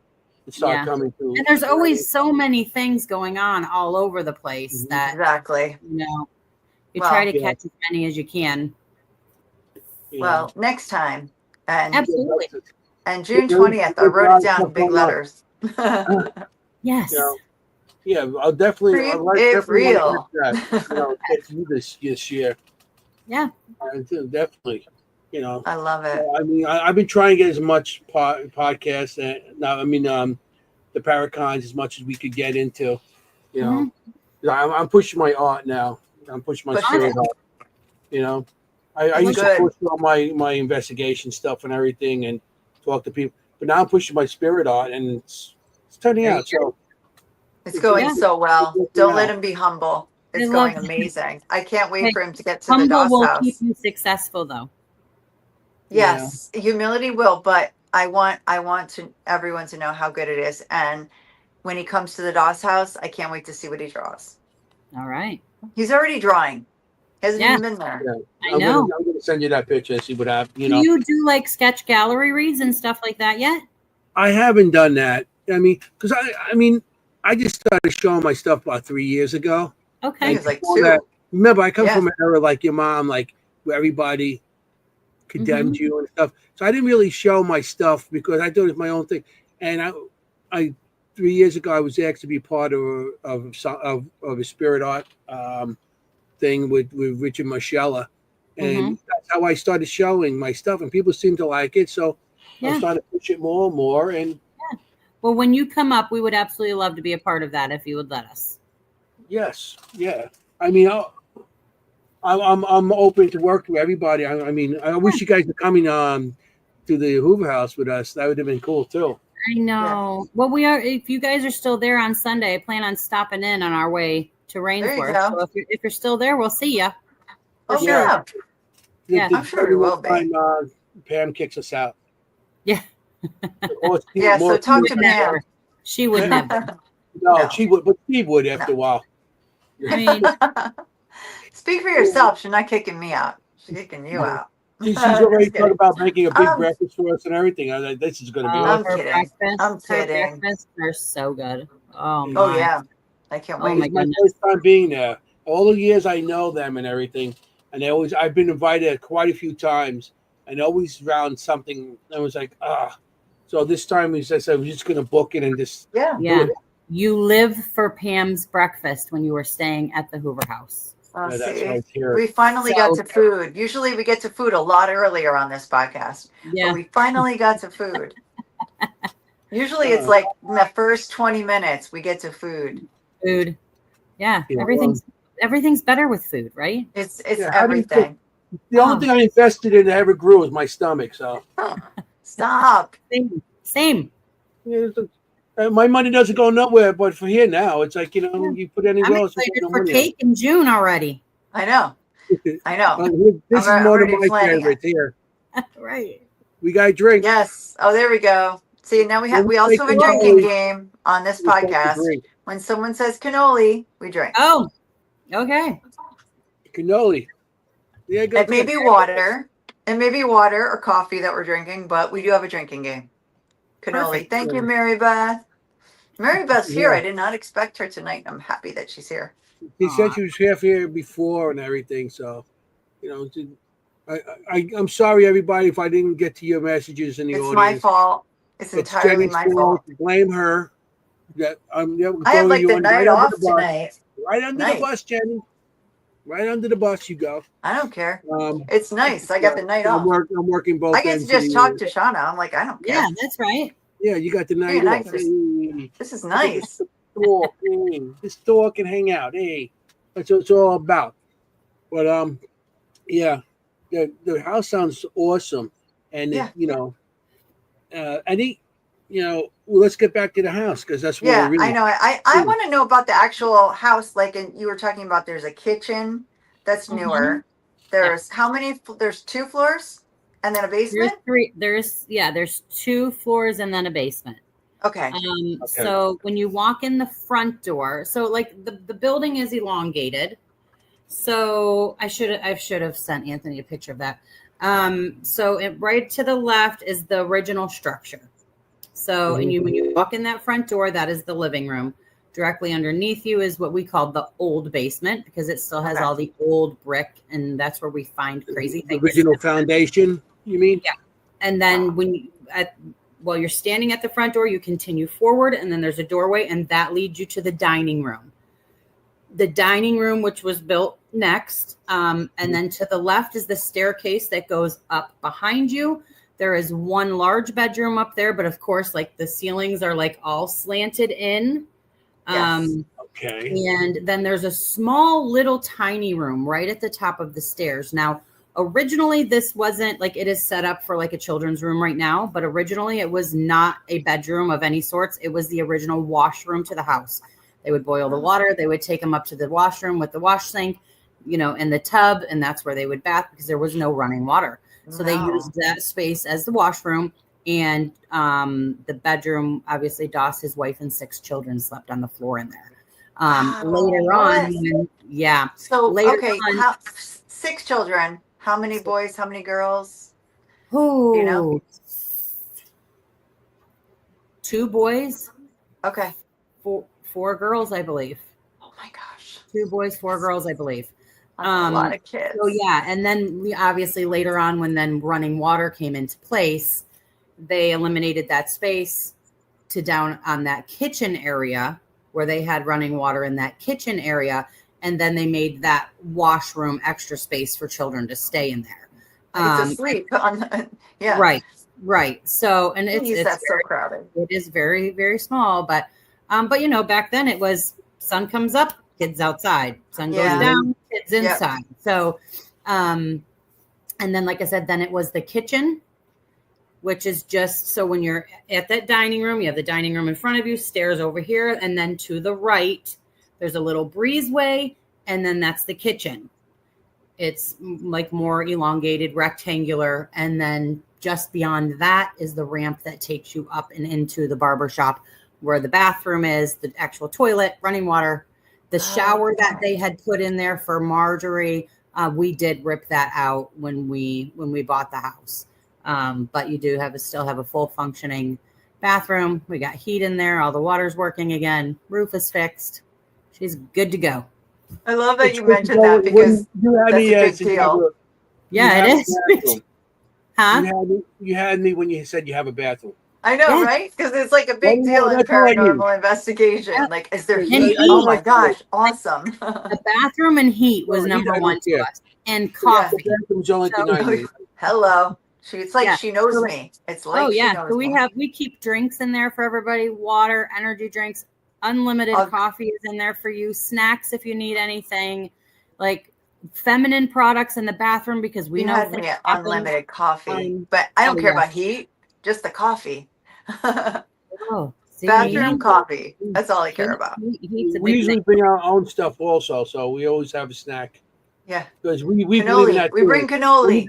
When you go on investigation, definitely cannolis. Yeah. We do. We do. Always. When investigation, in the middle of the night, you're still investigating. You need that little bit of sugar to just get you kicked to start up. You need it. Shauna, you need it, is what he said. I need it. Hey. That's Dr. Anthony. You need a little bit of sugar. You need the cannoli. Cannolis. Yeah, we didn't drink. Oh, I did. Oh, we did 5 times. I did. Well, maybe not 5 times, but I did. No, it's okay. I mean, if we had a drinking regular drinks, we'd be halfway. Can you imagine? You know? Can you imagine? We'd be pretty trashed at this point. We'd be. That's right. So bobbing and weaving. The kitchen. There was a built-in kitchen back in 1810, or was it outdoor? Because they used to have summer kitchen. That's new, right? It was outdoor then. This kitchen wasn't put on until I think it was right before Doss bought it, so it was probably in the 30s. Oh wow! So there was an outdoor kitchen area. Yes, like a summer kitchen they called it. So when you are in the old part of the basement, you can see like where the old outdoor mantle area used to be. Okay. And it's actually like it's a pretty hot spot area there. Oh, of course. Yeah. So that was there. It's around back on the far right side of the house. Mm-hmm. You just see like what's left of what was there. how much land you have around. So if you go there, you could actually investigate on the land also around the place. You can. So like I said, it's right in the center of town, so it's on a lot. Oh, okay. But it does have a little bit of a backyard. There's this mystery mound there that people are getting tons of energy off of it. And then just as you get to the back side of the hill, the back part of the property along the road belongs to somebody else.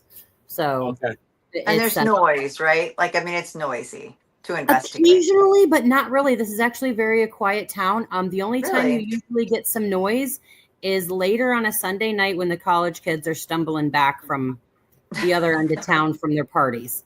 But usually once they then, make it inside, it's pretty quiet. Okay. Do people try to get in there when you guys are not there? They do not. We have security cameras visible and everywhere. Okay. So, I mean, knock on wood, we haven't had any issues whatsoever. Good. Okay. I know a lot of places that were abandoned for years, and after you start getting it all set up and everything, you always have people trying to get in it for the years. Yeah, I think because of who the family was that owned it was predominantly known in that area, and he was respected. I don't think anybody was gonna do anything. Yeah, that's fair. That's fair. Yeah. But that happens at people's locations that they own. I mean, we know this to happen at the Hinsdale House and places like that. So I have a question as out there in the middle of nowhere. Oh yeah, for sure. And we've had people come down while we've been there. And I always said, like, I'm good staying here by myself, but what I'm scared of is the people, the teenagers or whatever. People. Like, I'm not blaming teenagers, but it has been teenagers the last few times that come down and they're like, can we come in? And I'm like, if I'm there by myself, I don't feel so great. The ghosts, I'm good with. But I have a question as an owner. Like, I have a lot of questions as someone who owns a house like that. Because, I know people who have just started, owning a house, right? How do you feel about the camera? We talked to Ed recently at Sweet Home Estates. Like, how do you feel about the camera trend? Like, keeping cameras on 24/7? We do not do that. We do not keep the cameras on 24/7. What we do, the system that we have is activated by noise and sound, like movement and sound. Okay, but for security, not for paranormal. Right. Like, so there's just for both, Oh, okay. So in general, when no one's there, it's, as soon as, sound or motion is detected, the alarm's going off. Oh, cool. We get a lot of little rice burner cars that come cruising through the town, and I'm getting an alarm that all the sound, detection's going off. But what's cool is when groups are in there, because this service, like, you buy the system and you don't pay any fees, like no monthly fees. So what's cool is as long as there is a group in a room actively investigating, those cameras are recording the whole time consistently. The only time it is not recording is if there is no sound and no motion. And now, because of the size of the DOS house, most rooms are detecting sound while there's a group inside. So which then is awesome, because then I can go back, pull footage for people, validate, invalidate. Okay, this went off that, Oh, I love that. Yeah. So that's how we're doing that. And we don't have to charge anything extra because we're not paying anything. So we have no really cool doing it. Yeah. I love that. I use a body camera not only to capture things, but it's not great. Doesn't go very far, the light and everything. But I love it for my digital recorder because I can hear someone says a name and I'm like, did I say that?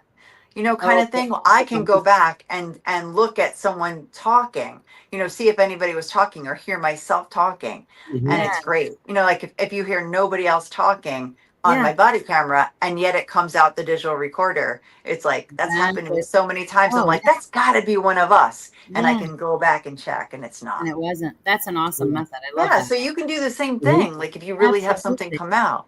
Absolutely. Yeah. I love that. I love that double verification. Yeah. I love it. That's very cool. I'm a camera person. That's what I do. Yes, he is. I get cameras. I got the camera here. I got body cam front and back with people making faces at me. People. Who does that? Who would do that? I don't know. I love that for you, but I don't have that kind of time to go back and review all of that. No, who does? Yeah. Well, he's got stuff from 1978 that he hasn't reviewed yet. Remember, he told you with the camera. Trust the me. film. No, Yeah. I'm with you. I do wear the body camera, but I do sort of speed through it. I'm with you. The most we do now, obviously, is when we're in there, we have the cameras if we need to validate something. But otherwise, we're usually live on some sort of platform. So we at least have some type of video while we're in these places. Because it's just, I don't like dragging a big old camera around and worrying about swapping batteries. And I want to enjoy my time there. And, you know, so we usually just keep a live running, and then we review the lives with the community later on. And it's awesome. That's I do that every Wednesday night on TikTok. We throw up the last place we investigated, and we all review the footage together. I love it. Well, that's good. That's a good idea. Yeah, it's a very good idea. The more eyes, the better. That's how I look at it. Oh, absolutely. 100%. Everybody wants to be investigated, but nobody wants to do the reviews anymore. Yeah, it's true. I enjoy it. I do it as often as I can. I just don't have as much time as I used to. I tell my wife all the time. Yeah, I'm like, I am more busy now doing this than when I had a full-time job.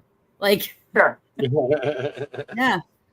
Just because of this, actually, and I want to do it, and I, you know, the sky is the limit, and there's just new ideas and new people, and amazing. I've met so many amazing people. That's awesome.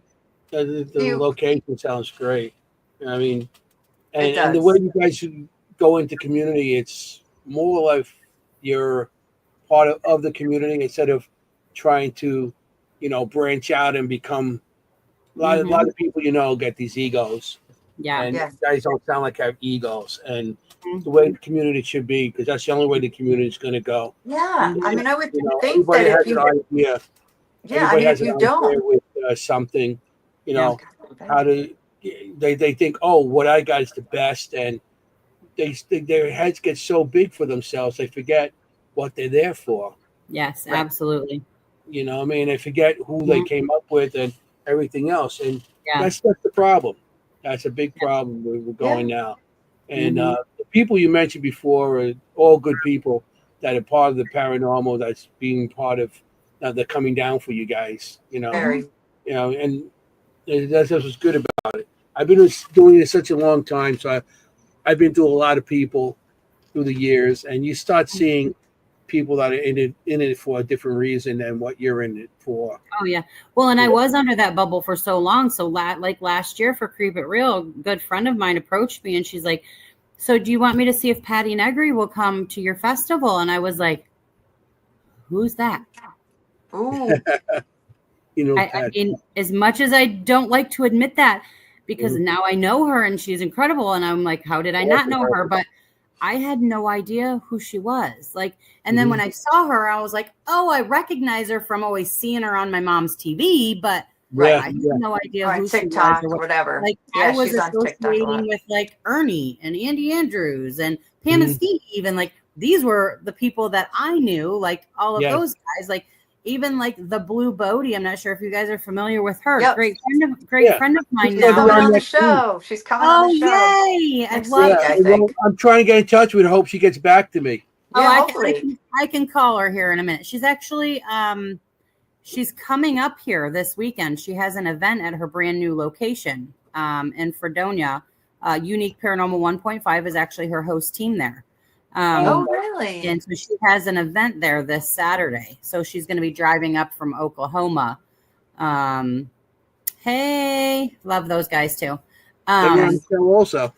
Yeah, love those guys. Residual Hunts. Yeah, they're great. I'll have to remind her. What day is she supposed to be on with you guys? Next week. Next Tuesday? Oh, yeah. She's supposed to be on next Tuesday. Yeah, I'll remind her. I'll be on something to her last night, I think. She's probably just busy. Get back to me. I figured she was busy. But like again, like I had no idea who she was. Now she's probably one of my closest friends. Like, so it's cool though having friends like that, because you're not like fangirling over them, and you actually develop real humble friendships. So I'm thankful for that kind of stuff. Well, you're the one that told me to go over to her. She was right Did I? across from you at Gettysburg. Oh yeah, she was she was at the bash too. Yep. And you go. She has a new location. Yep. So after I'm the one that drug her down there. I'm like, you have to come out for this event, and yeah, we had a great time. Yeah. We had such a nice time this year there. We really did. Last year was fun too, but I mean, this year was just really great. Yeah, it's Yeah. I feel like it gets better every year. Yeah. Mm-hmm. What I enjoy about that is like I meet people like you, and then after we all get together and we just hang out, and I'm the guy that sits in the back with a cigar and a beer, you know.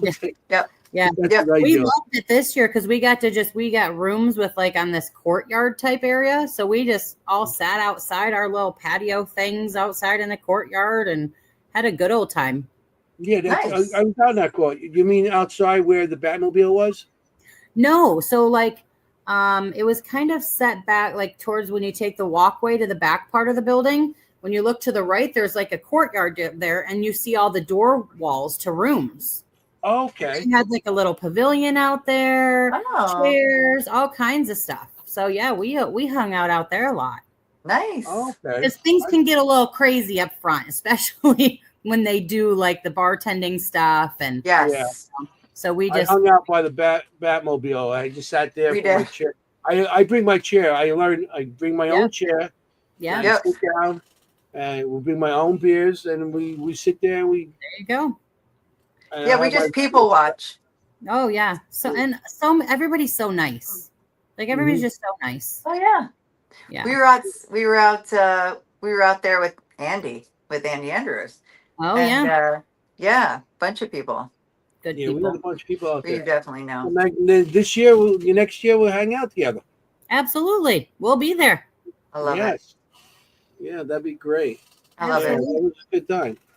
You know, we're always looking forward to hang out with new people and everything. For sure. One of the greatest things of all of this. Yeah.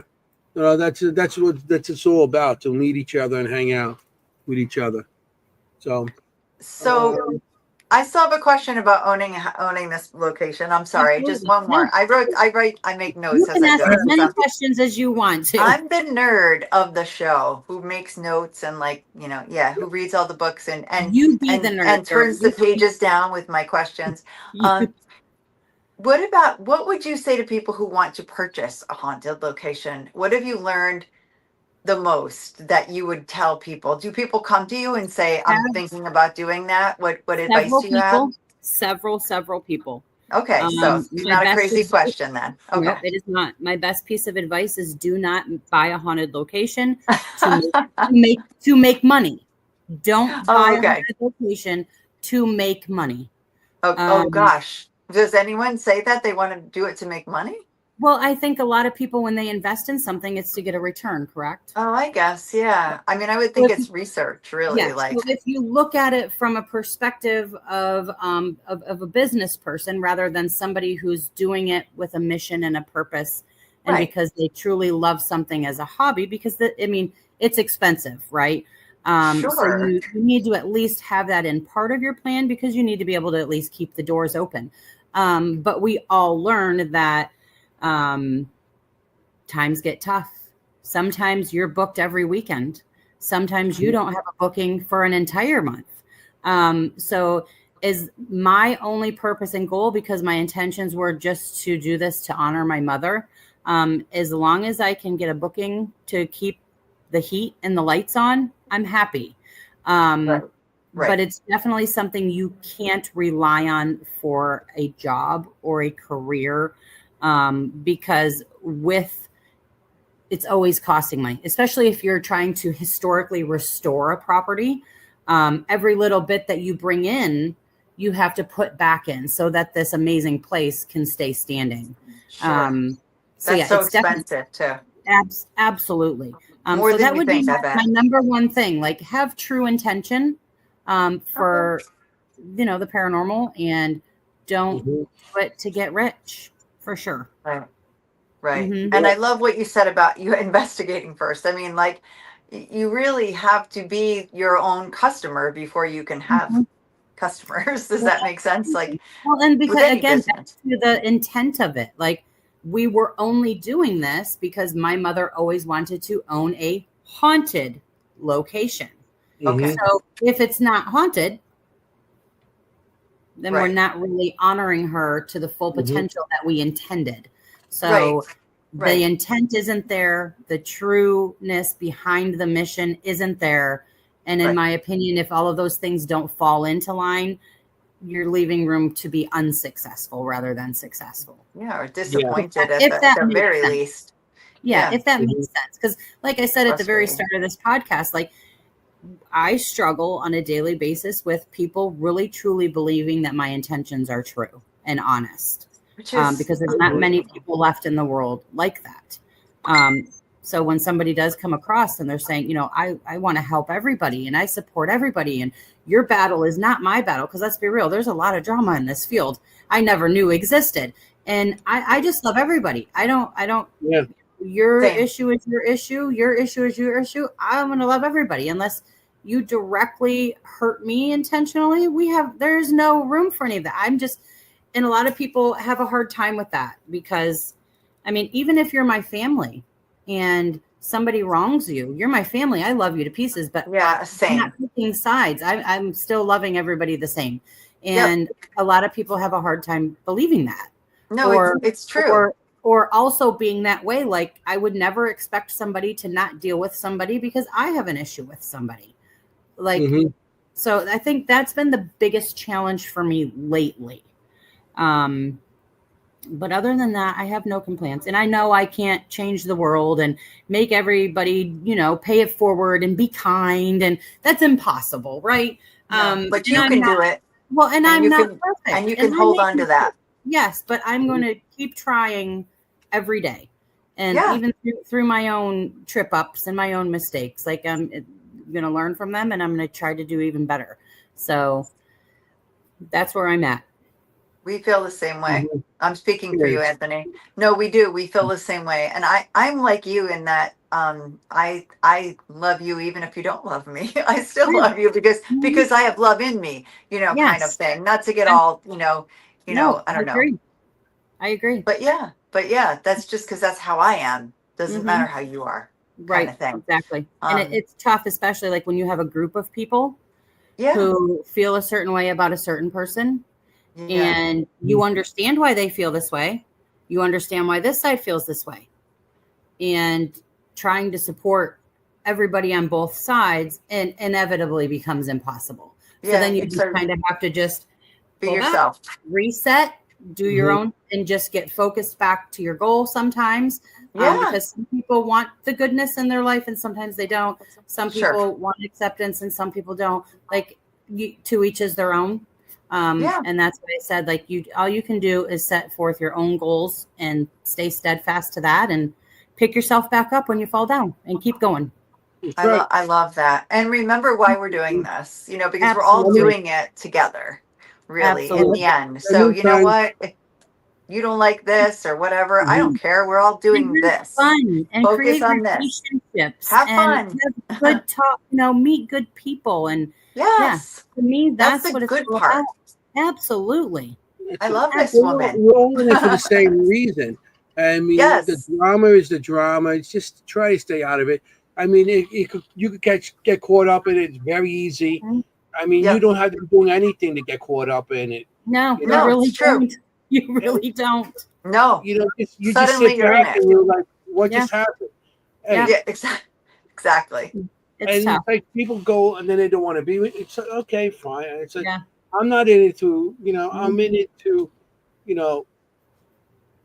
be like, I give everybody a chance. And how many times I had to start over because you have to cut people out because people are just don't want to, cooperate or they just they love the drama and you don't want to be part of that drama. And like the Blue Bodie, my friend Bodie, she tells me all the time, because I always wonder, like, why does this bother me so much? Like, why, if somebody doesn't believe my intention, why does that bother me so much? And she's like, it's because you're a squishy Pisces. Like, this is just who you were born to be. And you just want to love and accept everybody, and you want them to feel that with you as well. And that's just not how the world works. So that's why it affects me personally. Yeah. When somebody gets upset with me because I'm not agreeing with what they're putting out there, it's like, we can agree to disagree. That's okay. I still love everybody. Yep. Same. I'm a squishy Cancer. Yeah. Oh yeah. Squishy. She reminds me every day of my life. Oh, it's just because you're so squishy. I always say a Pisces is a good Cancer. I'm a Cancer, and I always say Pisces is like a Cancer, but better, but good. Like no moodiness. It's the squishiness that Pisces is an evolved Cancer, I say. For sure. No, but I totally relate to you. I relate. Mm-hmm. I'm sure Anthony's like, she sounds just like Jenny. There's a question up here about, we did put this, it was put up there about something with food. If you EVPs, let me see. Oh, I saw that. It said, do you ever ask Spirit what their favorite food is? We do all the time. I love that question. Yeah, our good friend Amy, her go-to every single investigation, she asks Spirit if they like fried chicken every single time. Oh, I love that. I always say, what time is dinner? That's much better, though. I gotta try that. That's a good one. Yeah, we always ask, do you like fried chicken? What time is dinner? Well, because I mean it. What time is dinner? I'm like, I'm probably hungry. I'm probably hungry when I ask it. Well, you kind of feel the grass and get hungry, so. No, I'm like, what time is dinner? We have to break a job. Time for a snack. No, but that's a better question. I love it. Or my favorite thing, I love pickles. Anybody here love pickles? Like, we just usually pick something. Some of the responses we get sometimes are wild. So much fun. That's a great idea to be so specific like that. That's so good. Yeah. And I try not to do the yes or no, but you get like on Phasma, like pickles or fried chicken. Like you get weird stuff. So then you're like, they do like fried chicken. I love it. I think I would say what do you eat with it or something? What would you eat with fried chicken? Just because I don't like to do yes or no on my recorders, because I just feel like any noise people think, oh, that's a no, or that's a yeah, that's a yeah. Yeah. Because sometimes it's like, so I tried. What's up, guys? I love all these wonderful people in here. They came to the Creep It Real festival. I love them. We adore them. We're all about the love here. He was a little bit of a smart aleck because even though the festival was fantastic, nobody showed up for any of the guest speakers. So he made a video of himself in the basement with like nobody down there. Oh, it was hysterical. That is so him. Yeah. Jeremy. Oh my God. Yes, totally. Yeah, he's great. Yeah, he did. He brought the kids along and they hung out with Dark Hollow's kids, and it was great. It was awesome. Oh, Jess is so sweet. Yeah. So sweet. I love it. They're great. Yeah. Well, we've seen them at the Gettysburg also. Mm-hmm. Yep. We had them on the show also. They're great people. Yeah, such good friends. Also, another amazing cause that he stands up for. Similar. I was thinking about Beyond the Badge when you were talking about your what you were doing, reaching out to people. Yeah, exactly. Yeah. And the possible roundtable or whatever you decide to do. Yeah. In the beginning, we hope you come back, Jeremy, for sure.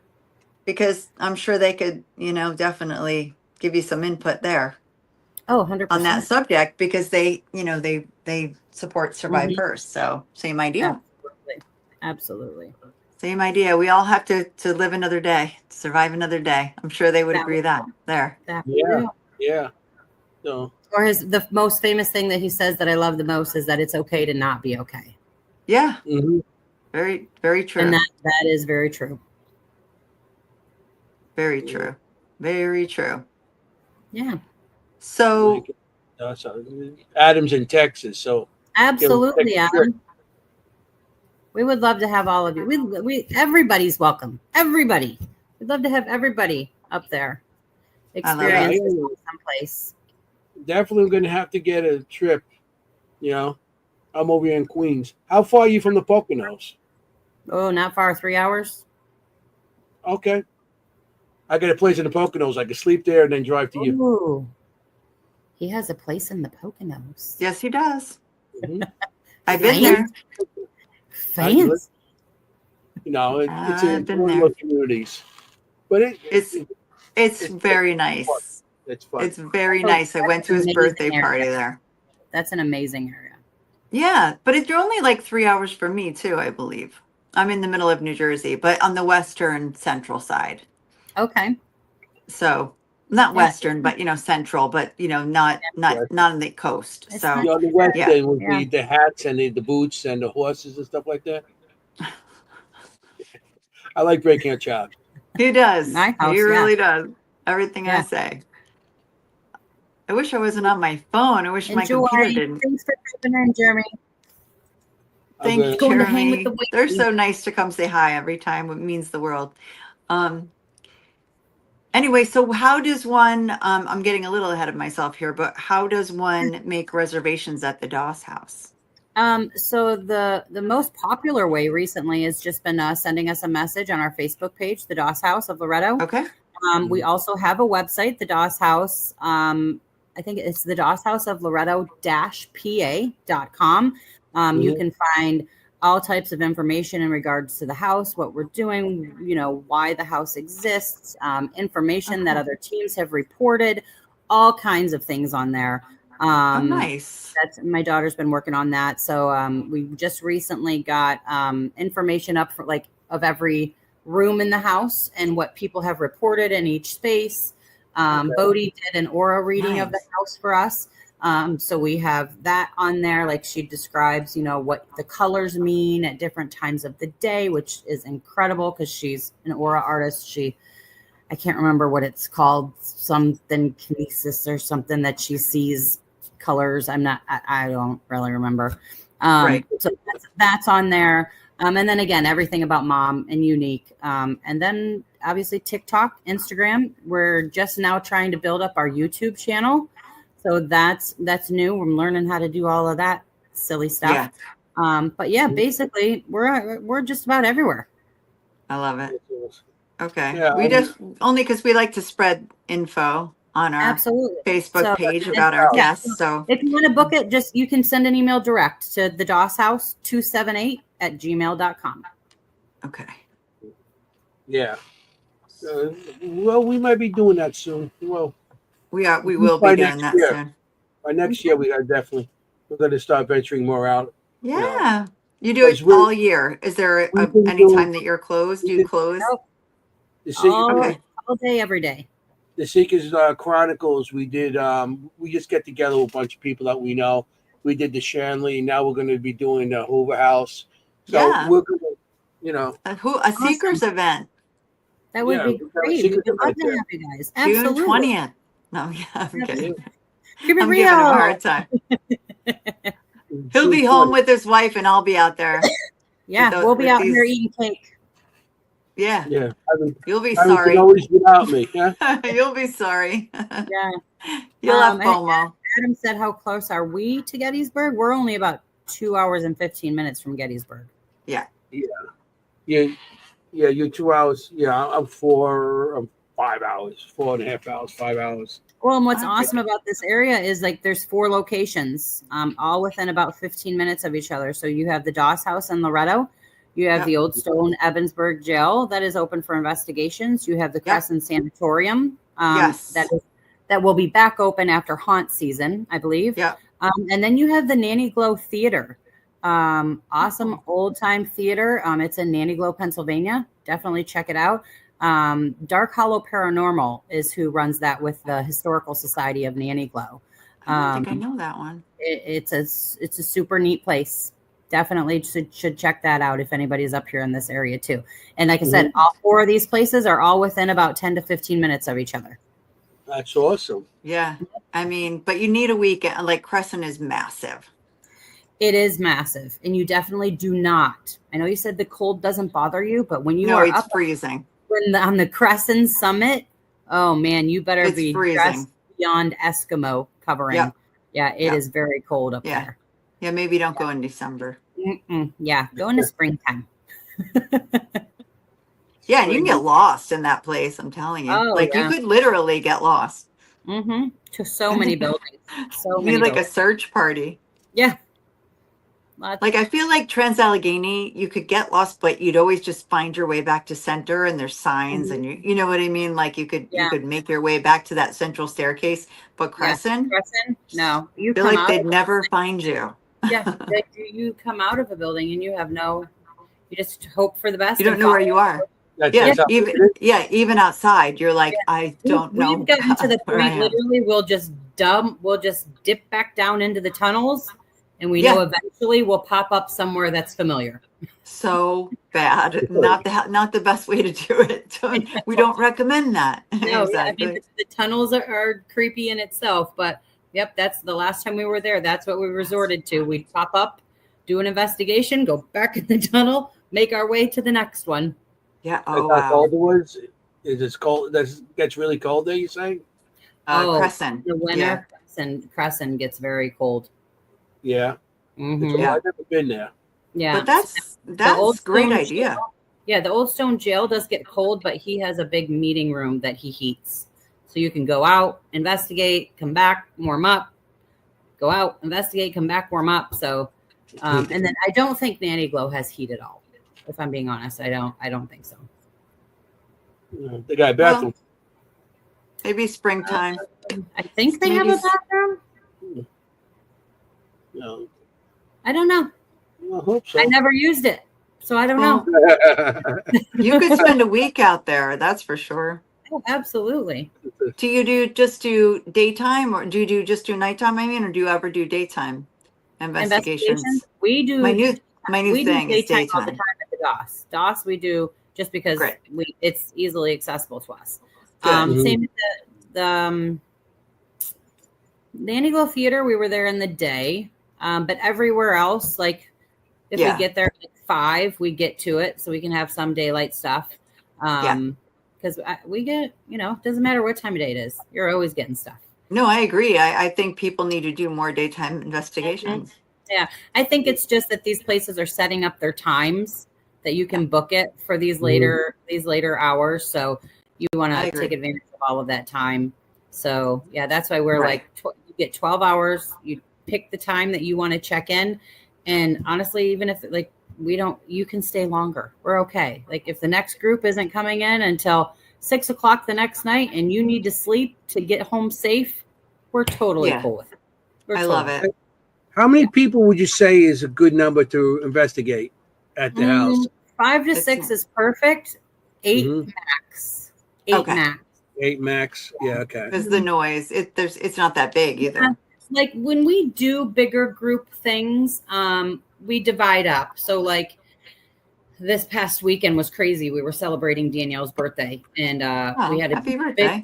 We had a big group of people there at the house. We had like 4 or 5 people sitting in the living room, and then obviously the dining room's just adjoining. So then we had 3 or 4 people in the dining room, and we investigated between the 2 spaces.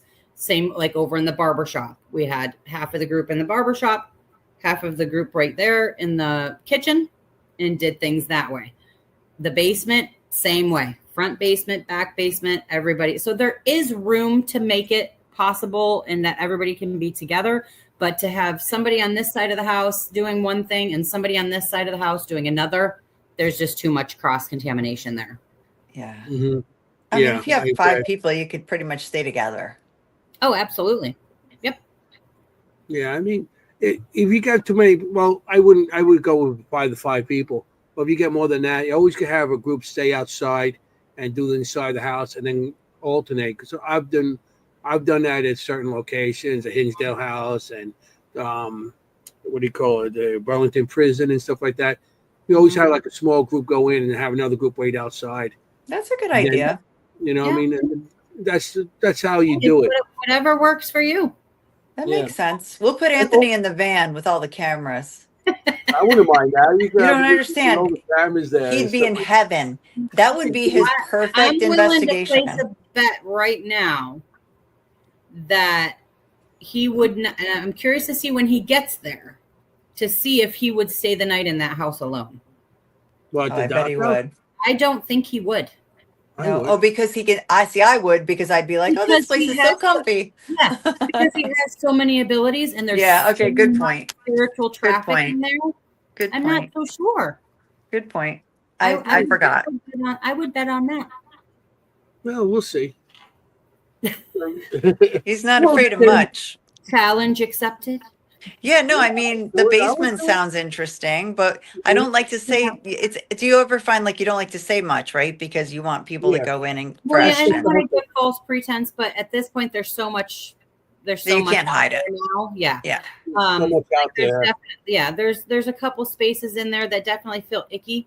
I'm not a professional, and they're, in my opinion, none of us are. Everything is still always paranormal theory. Nothing's ever going to be proven. Exactly. Everybody has their opinions of what they sense and feel, and they're entitled to that. Like there was a big thing in the beginning, we know that people go in doing YouTubes using certain titles for clickbait and all of these things. But yeah. You can't, and then you actually click on it and it's nothing of the sort. So, right. Unfortunately, sometimes you get that stigma attached with the location. That's nothing like that. But then you get some people that are definitely, like this energy is here. I see this, I feel this. And, you go from people, having such a low vibrational feeling of an energy to us having dance parties with spirit over in the barbershop, so it goes from here to here all of the time. So, and that's what makes the place so unique. And because it's so new and we're learning so much every single day. Mm-hmm. I can only imagine what it's going to be like in a few years, like what you're going to learn, like what you're going to, that's so exciting. Yeah. Mm-hmm. And finding the documentation. And we found out that Frank, he lives across the street. He was Doss's best friend, and he was the town's historian. He had tried for years to have that building deemed a historical site. But he just kept running into one wall after the other. The first was because there was no documentation from 1810 to like 1832, I think it was, because it was that meeting house, and it wasn't built as a home. Right. So until it was actually deeded a home, that was one strike that they put against him. And then because they actually added on to the original structure up into the mid 1900s, that put another stone in the road. So I think, but that's so common. I know, which is very odd. I know Danielle's going to try looking into it again. I mean, because the original structure is over 200 years old. That's pretty incredible. I mean, if you could get that, boy, would that help you a lot. Yeah, we're going to try. We're really sad that we have to cross paint my the building. fingers. That's making us sad because couldn't you get somebody like go and like down the basement, the foundation and stuff, and take samples and give it a date? I don't know that answer. It would be something to look into for sure. Mm-hmm. Because like an archaeologist. Yeah, because they could do it with old bones. Carbon data. No, I don't think it's silly. I think it's good. No, but it's too bad they don't just believe it. Like, I mean, they don't have any documentation. As long as there's a foundation there that's a couple hundred years old, they got to look into that. They'll say, well, there is an actual document from 1810 for this building. There is an actual. But like I said, these were the hiccups that Frank said were along the way. Yeah, I'm sure if anyone knew how to do it, it was Frank. In the 1830s, it was then deemed a home. So that alone should have gotten it. But then they threw at him that no, because this was built on and this was built on and it's not original and it's not this and it's. But that shouldn't matter. I mean, this area, who knows? If it was up to Loretto, they'd probably bulldoze the property just to get us out there at this point. So they're picky. That is true. Yeah. But I mean, if anyone knows how to do it, it would have been him, as a historian. Right. He did. He did try for a lot of years, I guess. Well, yeah. Oh, wow. Yeah. I know. I just realized that myself, that we would have talked for right over 2 hours without even realizing it. We've got like a minute. This is how I realized it. Adam says, "Oh, great show." Thanks, Adam. Thanks for letting us know that is. We still could have talked for another couple hours. I know. And isn't anyone keeping time here? Yeah, really. So I really got to end the show. It's like, what a great show! Oh my gosh, we are so grateful to you for coming on. Thank you for coming on. Absolutely, anytime. Yeah, and we'll keep in touch about all the other stuff that we talked about. Yeah. And, after the show, don't go away right away. We'll talk a couple more minutes before, I will be here. Okay. So I really got to say goodbye. Yeah. Gosh, we got like 30 Cool. seconds. Yeah. Everyone, thanks for coming. And I'll let Anthony do his outro. Yeah, I wanted to thank everybody for coming tonight, and I want to thank Shauna. With Miss Danielle. Wish she was here Yes. too. And happy birthday. Yeah, happy birthday. I I want to thank like I said, everybody in the audience. I want to thank you. We are running out of time, so I got to just say, everybody, when you go on investigation, you got to be safe because you want to look for ghosts. You don't want to be a ghost. Okay, forget about it. Ciao, familia. Bye, everyone. All right. Thanks for coming. Thank you. Hey, how you doing?